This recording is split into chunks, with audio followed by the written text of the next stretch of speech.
সর্বাগ্রেই সে মহান মনিবের নামে আমরা শুকরিয়া বা প্রশংসা আদায় করছি, যে বিশ্ব ব্রহ্মাণ্ডের মালিক আল্লাহ তাবারক ওয়া তাআলা, কৌল ও কায়নাতের মালিক খালিক, যিনি আল্লাহ তাবারক ওয়া তাআলা আপনাকে আমাকে নারী পুরুষ আবাল বৃদ্ধ বনিতা সর্বোপরি সকল শ্রেণী বিভাগ সম্প্রদায়ের মানুষকে এই মাহফিলে অবস্থান করার তৌফিকটুকু দান করেছেন, সেই মহান মনিবের নামে অন্তরের গহীনি থেকে তার প্রশংসা জ্ঞাপন করুন। জোরে বলেন আলহামদুলিল্লাহ। তারপরে পরই মুক্তির কান্ডারি সর্বহারার নেতা সরওয়ারে কায়নাত আহমদ মুজতবা মোহাম্মদ মুস্তফা, অন্তর থেকে একটু জোরে বলুন সাল্লাল্লাহু আলাইহি ওয়াসাল্লামের ওপরে লক্ষ কোটি দরুদ ও সালাম শান্তি অগণিতভাবে বৃষ্টির ন্যায় বিবর্ষিত হোক। আমরা একটু কষ্ট করে আর একবার বলি আল্লাহুম্মা আমিন। আল্লাহুম্মা সাল্লি আলাইহি আল্লাহুম্মা বারিক আলাইহি বারিক সাল্লিমান তাসলিমান কাসীরান কাসীরা। আজকের যা মাইক, তা আমার মনে হয় বিগত 5 বছরে এত থার্ড ক্লাস মাইক আমি পাইনি। এত বড় বৃহত্তর মাদ্রাসা, এত বড় পরিকাঠামো, তারপরেও বিশ্বাস করে মাইক নিয়েছে, আর মাইকওয়ালা এমনভাবে ঠকিয়ে দিয়েছে দিলখোশ প্রেম খাজুর বেচার মতো মাইকের অবস্থা। বাইরে তো তোলপাড় বাজে, ভিতরে মাইক সাজানোর মতো মেরিট নাই ওনার। আর প্রতিদিন আমরা এভাবে বক্তব্য রাখছি, ওরা মনে হয় বক্তার উপরে কোনো রাগ আছে, তা নাহলে এত বাজেভাবে এখানে মাইকটা সাজানো উচিত করেননি উনি। সুপ্রিয় ভাই বাবা জীবন, যে অবস্থায় বাজছে বাজুক। যতগুলো কথা বলার উদ্দেশ্য নিয়েই পবিত্র কোরআনুল কারীম সূরা নাম্বার 30 সূরা আর-রুম আয়াত নাম্বার 21 আমি আপনার সামনে তেলাওয়াত করেছি। পবিত্র কোরআনুল কারীম সূরা নাম্বার 2 সূরা আল-বাকারা আয়াত নাম্বার 201 বিশুদ্ধ সূত্রে প্রমাণিত একটি হাদিস। হাদিসের বর্ণনাকারী হযরত আবু হুরায়রা রাদিয়াল্লাহু তাআলা আনহু, হাদিস সহিহ আল-বুখারী হাদিস নাম্বার 6820।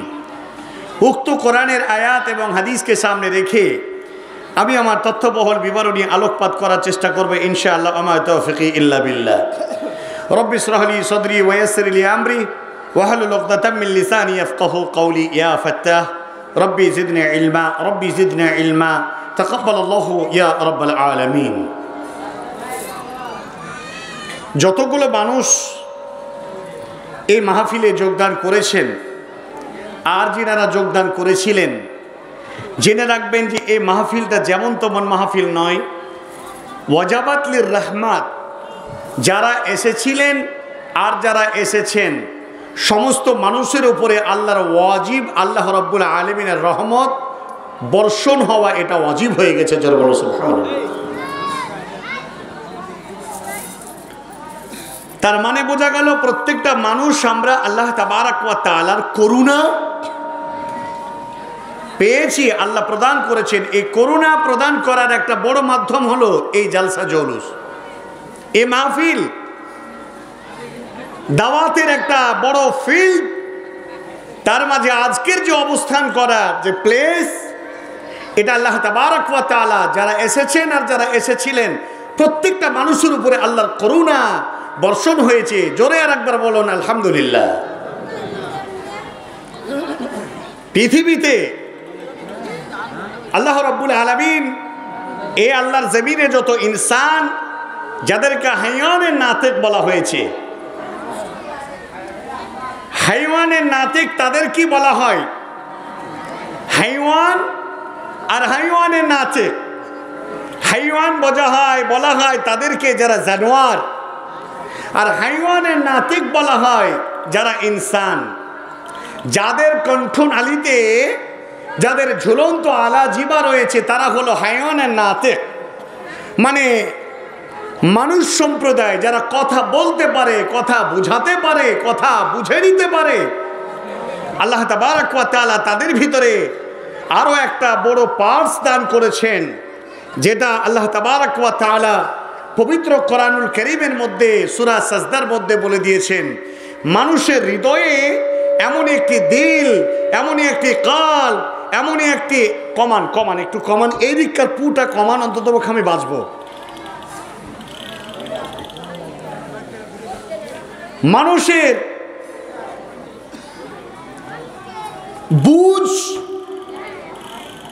বুঝে নেওয়ার জন্যে আল্লাহ একটা পার্স দান করেছেন, সেটা একমাত্র ইনসানকে দিয়েছেন, পৃথিবীর আর কাউকে দেননি।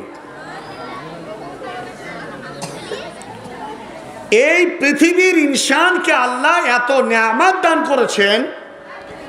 পবিত্র কোরআনুল কারীম যদি আপনি লক্ষ্য করেন, আল্লাহ তাবারক ওয়া তাআলা তিনি বলে দিয়েছেন,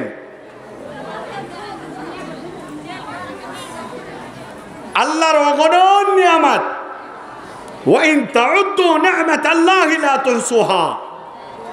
আল্লাহর এত নিয়ামত পার্থিব জগতের ইনসানদেরকে দিয়েছেন যে নিয়ামত মানুষ গুণে গুণে শেষ করতে পারবে না।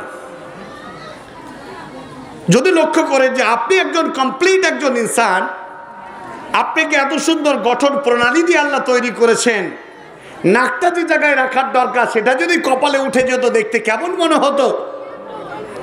হাত দুটো যদি বুকের নিচে নেমে যেত, চোখ দুটো যদি পেছন দিকে হতো, কান দুটো যদি সামনে হতো, মুখটা যদি পেটের কাছে আসতো, কতই না দেখতে খারাপ লাগতো।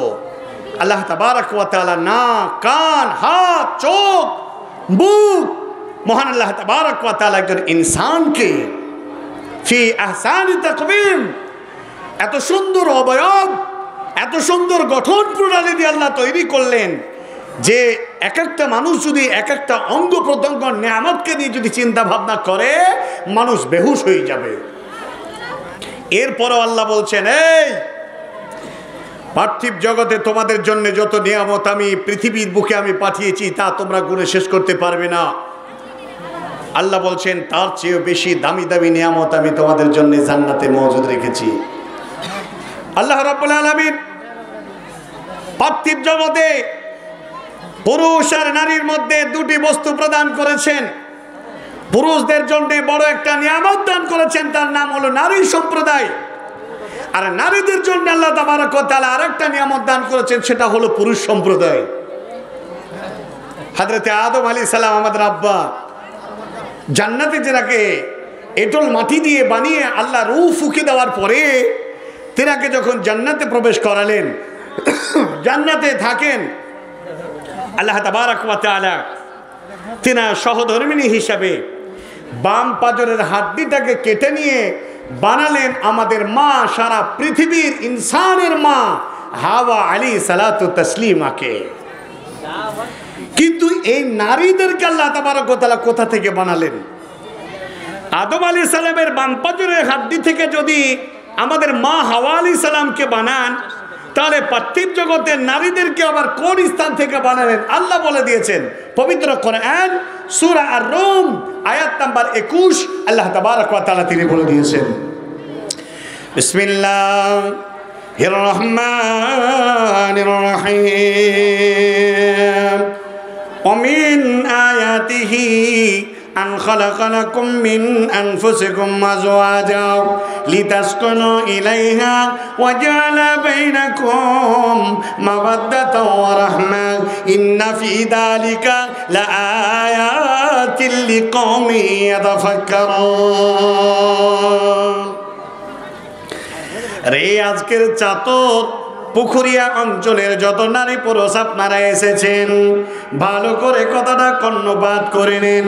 পৃথিবীর মাটিতে আল্লাহ তাবারক ওয়া তাআলা যতগুলো ওয়াহাদানিয়াত এই কালামুল্লাহর মধ্যে তিনি দিয়েছেন, আল্লাহর নিশানি, আল্লাহ তাবারক ওয়া তাআলার কুদরতের কথা যত কোরআনুল কারীমের মধ্যে বলেছেন, আল্লাহ তাবারক ওয়া তাআলা এই কুদরতের মধ্যে, এই নিশানির মধ্যে আল্লাহ একটা নিশানি উল্লেখ করেছেন, ওয়া মিন আয়াতিহি আন খালাকা লাকুম মিন আনফুসিকুম আজওয়াজা।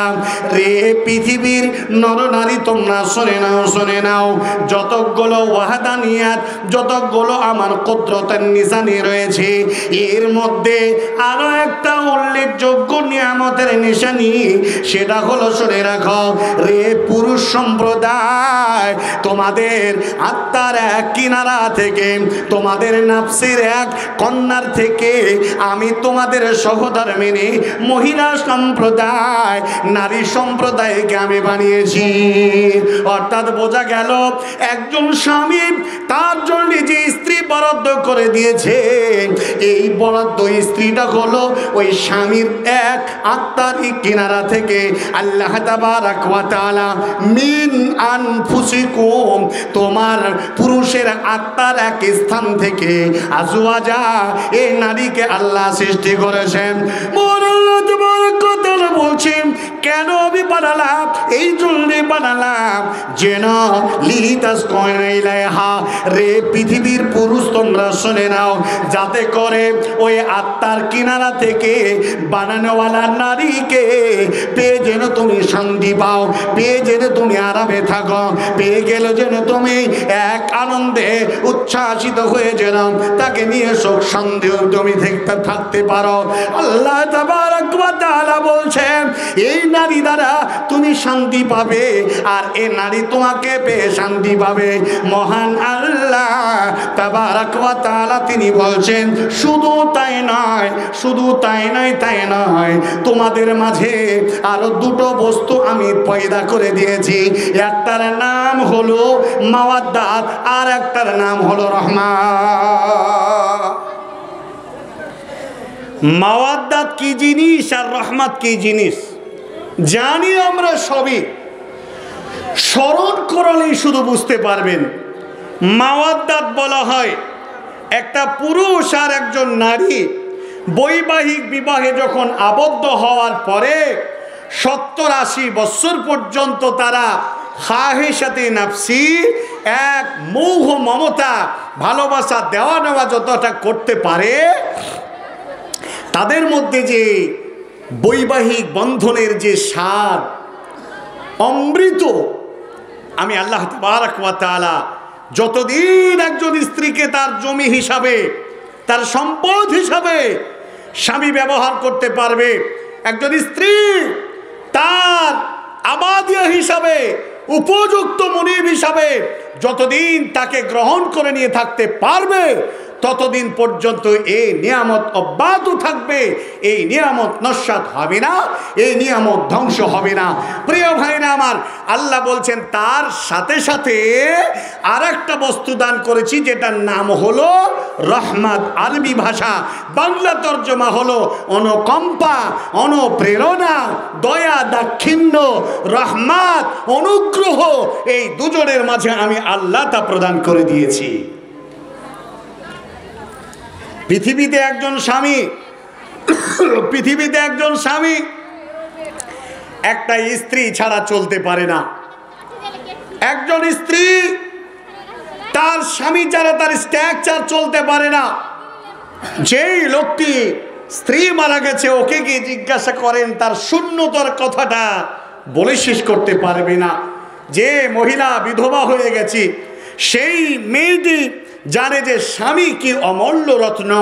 এই স্বামী আজকে থাকলে এই হতো সেই হতো, স্বামী না থাকলে যে কি শূন্যতায় আমাকে দিন কাটাতে হয়। আহারে, এই স্বামীকে না পেয়ে বাকি জীবনটা কবরে যাওয়ার আগ মুহূর্ত পর্যন্ত তার যে সমস্যা, যার ক্লাইসিটি, এটা ভুগতে ভুগতে জীবন যায়। আল্লাহ তাবারাক ওয়া তাআলা বলছেন যার কারণে এই নিয়ামত, এই দয়া দাক্ষিণ্যতার এক বস্তু, এই শান্তির কেন্দ্রস্থল, আনন্দ উপভোগ করার এক বস্তু, এক নিয়ামত আমি আল্লাহ কোরআনুল কারীমের মধ্যে সারা পৃথিবীর মানুষকে জানিয়ে দিলাম।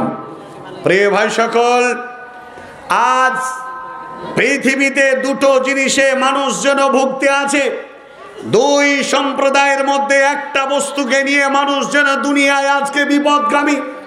নারী কেন্দ্রিক মহিলাদেরকে আজ মহিলা নারী সম্প্রদায়কে নিয়ে সারা পৃথিবীর পুরুষেরা যেন আজকে ঈমান হারায়। দুনিয়া আর নারী এ নিয়ে সারা পৃথিবীর মানুষেরা ব্যস্ত হয়ে পড়েছে। আল্লাহ তাবারাক ওয়া তাআলা পবিত্র কোরআনুল কারীমের মধ্যে বললেন পৃথিবীর মধ্যে সবচেয়ে দামি সম্পদ হলো নারী। হযরতে ওমর রাদিয়াল্লাহু তাআলা, আমর ইবনুল আস রাদিয়াল্লাহু, আব্দুল্লাহ ইবনে আমর রাদিয়াল্লাহু তাআলা আনহুমা দুজন সাহাবী মিলে হাদিসটা বর্ণনা করছেন। মহান মানবতার মুক্তির কান্ডারি দূত জনাবে রাসূলুল্লাহ জোরে বলেন সাল্লাল্লাহু আলাইহি ওয়াসাল্লাম, তিনি বলে দিয়েছেন আদ-দুনিয়া কুল্লুহা মাতাউন ওয়া খায়রু মাতাইদ দুনিয়া আল মারআতুস সালিহা। আল্লাহ তাবারাক ওয়া তাআলা রাসূল বলছেন, পৃথিবীর মাটিতে সবচাইতে দামি সম্পদ টাকা, বাড়ি, গাড়ি, অট্টালিকা, পৃথিবীর আরো যা কিছু আছে তা নয়। পৃথিবীর মধ্যে সবচাইতে দামি সম্পদ হলো একজন নেককার স্ত্রী, একজন পতিব্রতা স্ত্রী, একজন গ্রেট চমৎকার একজন পরহেজগার নারীকে বোঝানো হয়েছে। একজন ভাই 1000 টাকা দিয়েছেন, এখানে একজন বসতে হবে। নারীদেরকে এত বড় নিয়ামত আল্লাহ তাবারাক ওয়া তাআলা বলেছেন। এ মর্মে একটা হাদিস বলি, বিশ্ব নবী মুহাম্মদুর রাসূলুল্লাহ, একটু কষ্ট করে নবীজির নামে দরুদ পড়ুন, বলুন সাল্লাল্লাহু আলাইহি ওয়াসাল্লাম। মা, আপনাদের কথা বলছি, খুব ভালো করে শোনেন। যদি কেউ বক্তব্য শোনার পরে উঠাউঠি করে, জানবো যে আপনার পেশা হলো এটা, যে জালসা শোনা নয়, শুধু নড়াচড়া করা, উঠা আর গল্প গুজব করা। এত দামি কথা বলবো, মুহাম্মদ সাল্লাল্লাহু আলাইহি ওয়াসাল্লাম যে কথা বলেছেন সেটা আমি আপনাকে শুধু একজন অনুবাদক হিসাবে শোনাতে চাই। আপনি কেন শুনবেন না? কেন আপনার মন মস্তিষ্ক অন্য জায়গায়? চাইলে বসুন আর না চাইলে চলে যান। বিশ্বনবী দুনিয়া ছাড়ার আগে দুটি কথা বলেছিলেন, আসসালাত আসসালাত আসসালাত ওয়া মা মালাকাত আইমানুকুম। নবীজি বলেছিলেন, আম্মা আয়েশা রাদিয়াল্লাহু তাআলা আনহার বুকের মা উপরে মাথা দিয়ে আছেন। মা আয়েশা বলছেন, আমি বসে আছি, বিশ্বনবী আমার বুকের কাছে ঢুলে গেছে, পৃথিবী ছেড়ে চলে যাবেন 12 রবিউল আউয়াল সোমবারের দিন। সময়টা হবে 9টা থেকে 10টা, 10:30, এমন মুহূর্তে সূর্যের তাপ যেন কিরণ দিয়ে উঠেছে। এমত অবস্থায় দুনিয়া ছেড়ে যাবেন, দুনিয়ার আলো নিভে যাবে, যিনার নাম হলো মুহাম্মদুর রাসূলুল্লাহ সাল্লাল্লাহু আলাইহি ওয়াসাল্লাম। মা এসে বলছেন, নবীজি আমার বুকের উপরে মাথা হেলান দিয়ে আছেন, আর তিনি একটি কথা বারবার বলতে আছেন, লা ইলাহা ইল্লাল্লাহু মুহাম্মাদুর রাসূলুল্লাহ রফিকুল আলা। আবার তিনি বলছেন, আল্লাহুম্মা গফিরলি ওয়ারহামনি ওয়ালহিকনি রফিকুল আলা। বিশ্বনবী আল্লাহর সঙ্গে সাক্ষাৎ করবেন, এই পূর্বাভাস মা আয়েশাকে আগে জানানো হয়েছিল। বিশ্ব নবী আমার মৃত্যুর প্রাককালে একটি বার্তা বলতে আছেন, বাপজি রে, জননী মা, কথাটা ভালো করে কর্ণপাত করে শুনবেন। যেই সময় জাহালাতের জামানায় নারীদের উপরে অকাত্য নির্যাতন হতো, নারীদেরকে তাজাই পুঁতে দিত, 1 মাসের বাচ্চা, 2 মাসের বাচ্চা, 6 মাসের বাচ্চা, 1 বছরের বাচ্চা, শুধু নারী সম্প্রদায় জন্ম নিয়েছে বলে বাবা মরুভূমির মাটিতে গর্ত করে তিনি পুঁতে দিয়ে সে বাবা খুঁচিয়ে খুঁচিয়ে খুঁচিয়ে খুঁচিয়ে বাচ্চাটাকে হত্যা করত। শুধু তাই নয়, স্বামী যেমন আমরা দেখেছিলাম, স্বামী যদি মারা যেত তাহলে স্ত্রীটাকেও স্বামীর সঙ্গে পুড়িয়ে হত্যা করে দেওয়া হতো। শুধু তাই নয়, বিশ্বনবী সেই প্রাককালে সে হাজির হলেন, জামানাটার নাম ছিল জাহেলি জামানা। বিশ্বনবী আবার নারীদেরকে উপযুক্ত মর্যাদা দিলেন, তাওহীদের এডুকেশন দিলেন, ইসলাম বুঝালেন, আল্লাহ তাবারক ওয়া তাআলার পরিচয় পাহচান, তাওহীদ আকীদার জ্ঞান সারা পৃথিবীতে দিলেন, ইসলাম বুঝায় দিলেন, ইসলামের দাওয়াত পরিপূর্ণ করলেন। বিশ্বনবী আমার মা আয়েশার বুকে হেলান দিয়ে আছেন। এমত অবস্থায় বিশ্বনবী বলছেন, মরে যাওয়ার প্রাক্কালে বিশ্বনবী বলছেন, আসসালাত আসসালাত আসসালাত ওয়া মা মালাকাত আইমানুকুম, বলে ওরে আমার উম্মত, কোনদিন তোমরা নামাজ ছেড়ে দেবে না, নামাজ নামাজ নামাজ নামাজ তোমরা ছাড়বে না।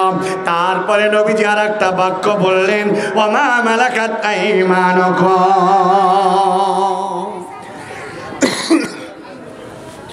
বলে উম্মতে মুহাম্মদ ওয়া মা মালাকাত আইমানুকুম, আমি তোমাদের মাঝে একটা সম্প্রদায়কে তোমাদের উপরে আমানত দিয়ে গেলাম, তার নাম হলো মহিলা সম্প্রদায়।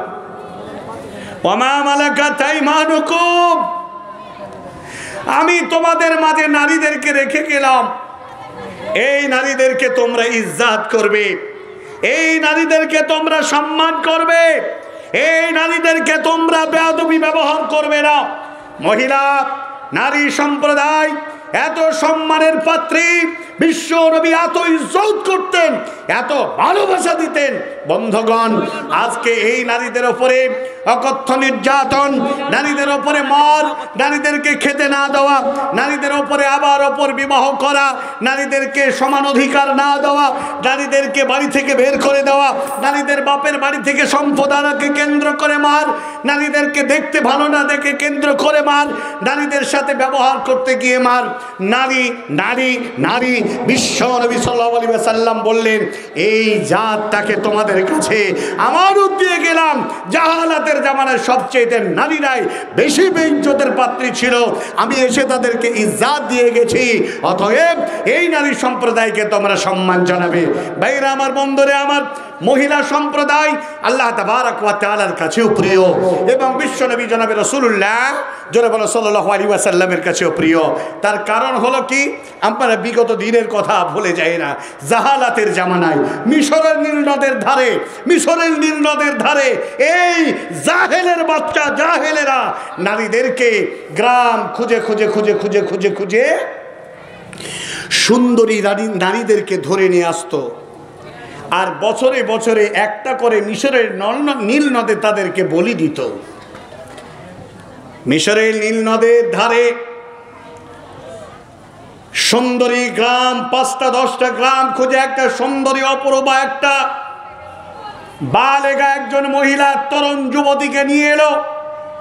নিয়ে আসলে তার বাবা মা যতই কাঁদুক, কাটা কবুতরের মতো তড়পাক না কেন, বাড়িতে আর তাকে ফিরিয়ে দেবে না, নিয়ে আসবেই, তাকে বলি দিবে।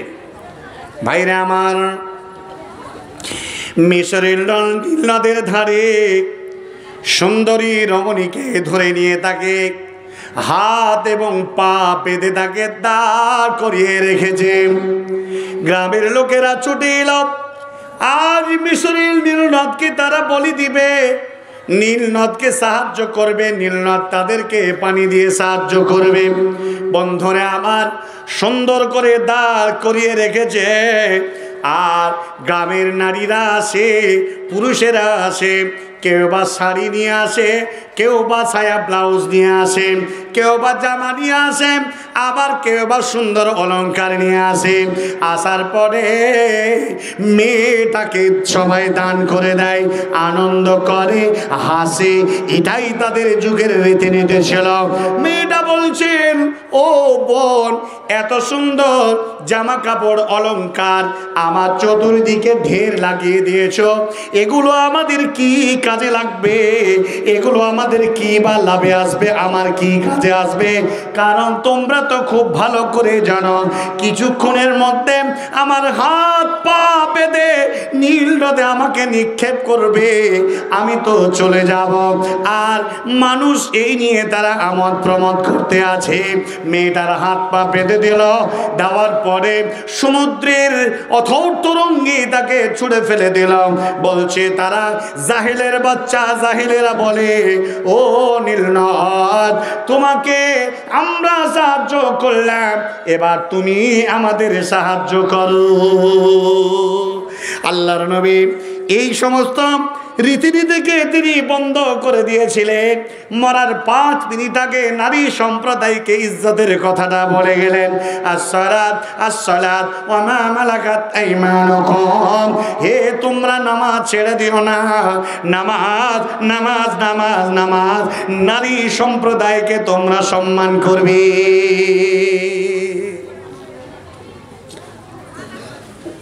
প্রিয় ভাইরা, বিশ্বনবী জনাবে রাসূলুল্লাহ সাল্লাল্লাহু আলাইহি ওয়াসাল্লাম মেয়েদের কথা বলতে গিয়ে বলছেন, পৃথিবীর মধ্যে যদি দামি একটা সম্পদ থেকে থাকে একজন গ্রেট চমৎকার পরিষ্কার নারী। হাগো, বর্তমান জামানার পরিষ্কার নারী যেন দূরবীন দিয়ে খুঁজতে হয়। এতগুলো মহিলা সম্প্রদায় আমাদের মাঝে বসে আছেন এই পুখুরিয়া, এই তাহফিজুল কোরআনুল কারীম মাদ্রাসা, এই চাতরে গ্রামবাসী কত সম্মান দেন আপনারা, যে মেয়েদেরকে একটু সামান্য পর্দা করে দিতে পারেননি। আর সেটা নাহি যা গেল গেল, এই গোটা গ্রাম খুঁজে যতগুলো লোক আছেন কেউ বুকে ঠুকে বলতে পারবেন না যে আপনার স্ত্রী বড় তাহাজ্জুদ গুজারি, জীবনে কোনোদিন আমার সঙ্গে গোস্তাকি করেনি, জীবনে কোনোদিন আমার সাথে বেয়াদবি করেনি। আজকালকার নারীদেরকে ভালো নির্বাচন করার সূচনা দিয়ে আমরা ভুল করে দিই। বেটা হয়েছে, বিয়ে দিতে হবে, বিয়ের জন্য কেমন মেয়ে তলাশ করা দরকার, মেয়েদের তো তেমনই নারী তলাশ করা দরকার যে মেয়েটার নারীর চরিত্র ভালো ছিল, মেয়েটার মায়ের চরিত্র আপসাপ ভালো। আর এই ভালো চরিত্র গুণগতা একজন মায়ের পেট মুছা এই সন্তান নিঃসন্দেহে ভালো হবে। এরপরে মেয়েটা 5 বছর বয়স থেকে বোরখা পরিধান করে, 5 ওয়াক্ত ক্যান্টিনিয়ে সালাত আদায় করে, বাড়ি পুরা পরিবেশ পর্দা, একজন পুরুষও কোনো নারীদেরকে দেখতে পায় না, এত সুশৃঙ্খল এই বাড়ির পরিবেশ। এগুলো খুঁজি না। রাসূল বলে দিয়েছেন, তুনকাহুল মারআতু লিআরবাইন, লিমালিহা ওয়া লিহাসাবিহা ওয়া লিজামালিহা ওয়া লিদীনিহা ফাজফার বিযাতিদ দ্বীন তারিবাত ইয়াদাক। রাসূল বললেন, সে জামানায় 4টে দিক দেখে নারীদেরকে বিয়ে করা হতো। আল্লাহর নবী বললেন 4টে দিক দেখে বিয়ে করা হতো। দেখা হতো তার চেহারা, দেখা হতো তার বংশ বুনিয়াদ, দেখা হতো তার সম্পদ, দেখা হতো তার দিনদারিতা। বিশ্বনবী বলছেন, চেহারাও যদি না থাকে, বংশ লাঠির জোর যদি না থাকে, মাল সম্পদ যদি তার না থাকে, মেয়ের যদি দিন থেকে থাকে, ওই মেয়েটাকে তোমরা প্রায়োরিটি দাও, ওই মেয়েটাকে তোমরা তারজি দাও, ওই মেয়েটাকে তোমরা বিবাহ করো, তাহলে তোমার সুখের সংসার হবে। কোন লোকটা আছেন, কোন সমাজের ব্যক্তি আছেন, একটা গরিব ঘরের মেয়ে, মেয়েটা এত পরিষ্কার দিনদার ইমানদার, অথচ গ্রামের সম্ভ্রান্ত পরিবারের ছেলে কোনোদিন মেয়েটাকে বিয়ে করবে না, কারণ মেয়েটার সম্পদ নেই। অনেকে বলে, তোর চেহারা ধুয়ে পানি খাবো, তোর চেহারা ধুয়ে পানি খাবো, তোর বাপে দিয়েছেটা কি? তোর আরো বোনকে দিয়েছে এতগুলো, ওই পাশের চাস্ত বোনকে দিয়েছে এত, তোর বাপ কি দিয়েছে আমাকে? আহারে, যার অর্থ বেশি, এই অর্থ বেশি, বংশ বুনিয়াদ, লাঠির জোর, চেহারা ভালো, দিন থাক আর না থাক, ওই মেয়েটা কি বিবাহ করবে? একটা সায়েন্সের একটা অঙ্ক দ্বারা একটা কথা বোঝায়। মনে করেন মেয়েটার চেহারা ভালো, ওখানে একটা শূন্য বসান, মেয়েটার বংশ বুনিয়াদ বিরাট বিস্তার, আর একটা শূন্য দিন, মেয়েটার বাপের সম্পদ প্রচুর আছে, আর একটা শূন্য দিন। কটা শূন্য হলো? 3টে। এইবার মেয়েটার দিনদারিতা আছে, তার জন্য মেয়েটাকে 1 নাম্বার দেন, তাহলে কত হলো? 1000। এখন মনে করেন মেয়েটার চেহারা আছে, টাকা আছে, বংশ বুনিয়াদ আছে, দিন নেই, মানে 1টাকে মুছে দেন। এখন আপনি বলুন, এই শূন্যগুলোর আর কোনো দাম আছে? কমপক্ষে যদি মেয়ের চেহারাও যদি খারাপ হতো, বংশ বুনিয়াদ থাকতো আর অর্থ থাকতো আর এই দিনদারিটা থাকতো, তাহলে সে 100 পেত। আর যদি মেয়েটার বংশও নাই, অর্থও নাই, চেহারা আছে আর মেয়েটার দিনদারিতা আছে, অন্তত পক্ষে ছেলেটা 10% বা 10 নাম্বার পেয়েও ছেলেটা একটা সংখ্যা বা একটা কিছু জিতে নিতে পারলো। যদি মেয়েটার দিনদারিতা না থাকে, ও স্বর্ণের 10 পয়সার যেমন দাম নেই, তেমন এই বিবাহ জিন্দেগিতে 10 পয়সার কোনো, এই বিবাহের কোনো মূল্য নেই। ছেলের বিয়ে দেওয়ার জন্যে মা বাবা একসাথে খেতে বসেছে। আমাদের দেশে যেটা রীতিনীতি, মানে হাগো আব্দুল্লাহর বাপ, ছেলে তো বয়স হয়েছে, ছেলে তো বিয়ে দিতে হবে, তো তাহলে ছেলের মেয়ে ঢুঁড়ো। ছেলের শরীর স্বাস্থ্য হয় না, যদি বিয়ে দিয়ে যদি ছেলের নতুন পানি পড়ে যদি ছেলের একটু শরীর স্বাস্থ্য হয়, আহারে, তো সাধারণ কথা। 7-5 গা খুঁজে একটা মেয়েকে তালাশ করা হলো, মেয়ের বিয়ে মেয়ের সাথে পছন্দ হলো, বিয়ে হয়ে গেল। বিয়ে যা হওয়ার পরে আমাদের দেশের, বিশেষ করে আপনাদের মালদা জেলাতে মেয়েদের বিয়ের বাড়িতে বরযাত্রী যায় না? যায় না? যায়। আর কিছুদিন যাবেন দিনাজপুরের সাইডে যাবেন, ওরা বলে বলে বরযাত্রী অত যায় না, কিন্তু বরযাত্রী যায়। কজন যায়? 4-5 জনে যে বিয়ে দেয় না, 100-150 না 70-80। আমাকে একজন বলছে একটা বিয়ের দিন করতে গেছে, আমিও গেছি। যাওয়ার পরে বলছে তা তো সব হলো, মেয়েও আমাদের পছন্দ, আপনাদেরও পছন্দ, মোহরানাও নির্ধারণ হয়ে গেল, তাহলে এখন বাকি কি থাকলো? আমি বলে আবার বাকি আবার কি থাকলো? বলে না, বাকি কিছু আছে। মেয়ের বাপ বলছে কথাটা খোঁসা ছাড়িয়েই যাবেন, তার কারণ বরযাত্রী কটা আনবেন আপনারা? তো ছেলের চাচা বলছে বেশি নয়, মনে করেন ওই আমার এই বংশটা না নিলে হবে না, এটাকে না নিলে হবে না, ছেলের বন্ধু বান্ধব, মেয়ের শ্বশুর জামাইয়ের ইত্যাদি নিতে নিতে দেখা গেল যে 160টা লোক লাগবে। ছেলের বাপের কপালে চোখ, মেয়ের বাপের কপালে চোখ। সুবহানাল্লাহ। মেয়ের বিয়ে দিতে গিয়ে যত খরচ হবে, এই খরচটা সম্পূর্ণটাই অপচয় খরচ, এই জন্যে সম্পূর্ণ দায়ী হলো এই ছেলের বাবা। আবার আমাদের দেশের আর একটা বাজে নীতি আছে, এটা হারাম। 2-4 জন ব্যক্তি যান, বিয়ে পড়িয়ে নিয়ে চলে আসুন। আমাদের দেশে আর একটা হয়, ছেলের বিয়ে দেওয়ার পরে আপনারা জামাই অষ্টমূল্যাতে আনেন তো নাকি? অষ্টমূল্যা হয়? সুবহানাল্লাহ। এই অষ্টমূল্যা কথাটা বললে আমার গা কাটে। অষ্টমূল্যা, অষ্ট মানে 8, এই অষ্টমূল্যা মানে 8 দিন পরের বেটার ছেলেকে এই মায়ের মেয়ে যে মেয়ের বাবাকে পুষতে হবে।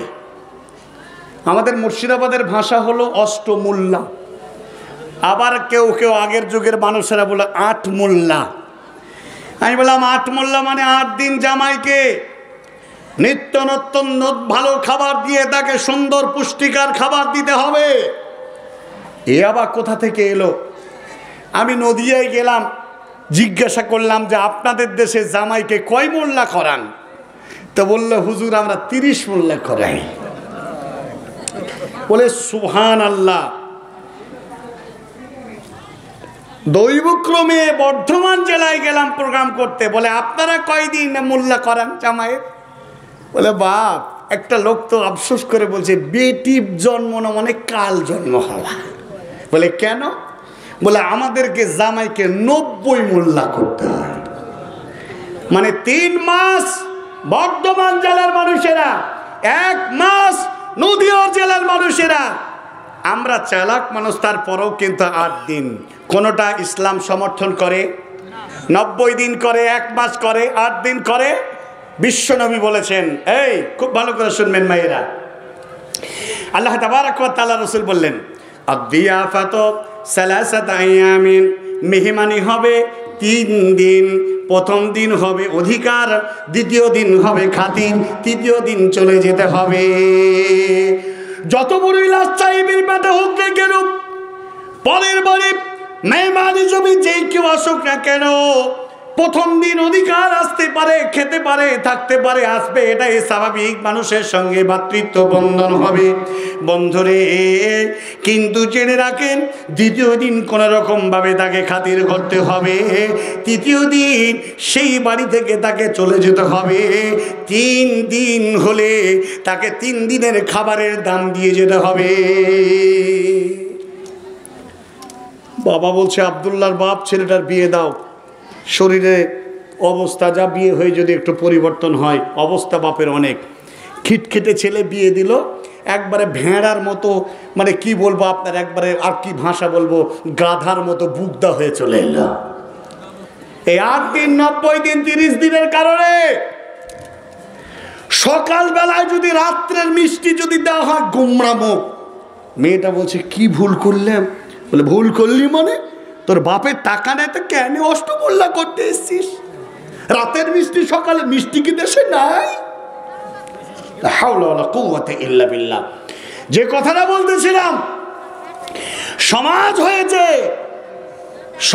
হয়েছে কুসংস্কারে পরিপূর্ণ, অসৎ পরিবার। আমি আজকে আপনার কাছে বলি, শুনুন, মানসিকতা দূর করুন। আজকালকার বিবাহকে কেন্দ্র করে এই নারী সম্প্রদায় আল্লাহ এত বড় নিয়ামত দান করেছেন। এই নিয়ামতকে যদি সঠিক জায়গায় ব্যবহার করতে হয়, শরীয়তের টোটো, শরীয়তের শিডিউল, শরীয়তের নীতিনৈতিকতা মেনে আপনাকে চলতে হবে। বিশ্বনবী জনাবে রাসূলুল্লাহ জোরে বলেন সাল্লাল্লাহু আলাইহি ওয়াসাল্লাম, তিনি বলে দিয়েছেন, আদ-দুনিয়া কুল্লুহা মাতাউন ওয়া খায়রু মাতাঈদ দুনিয়া আল মারআতু সালিহা। বিশ্বনবী বললেন, পৃথিবীর মধ্যে সবচাইতে দামি সম্পদ হলো নারী, উত্তম একজন চরিত্রবান পরহেজগার নারী। ভাইরা আমার, বন্ধুরা আমার, আল্লাহ রাব্বুল আলামিনের রাসূল সাল্লাল্লাহু তাআলা আলাইহি ওয়াসাল্লাম তিনি বলে দিয়েছেন, বিশ্বনবীর একমাত্র একজন নারী, একজন মা আমাদের উম্মাহাতুল মুমিনিন বলা হয়েছে। নবীদের যত স্ত্রী তারা মুসলমানদের মা। বিশ্বনবী বলছেন, মা আয়েশা বলছেন, আল্লাহর নবী খাদিজাকে এত ভালোবাসতো। কেন বা ভালোবাসবে না প্রিয় ভাইরা? কেন ভালোবাসবে না?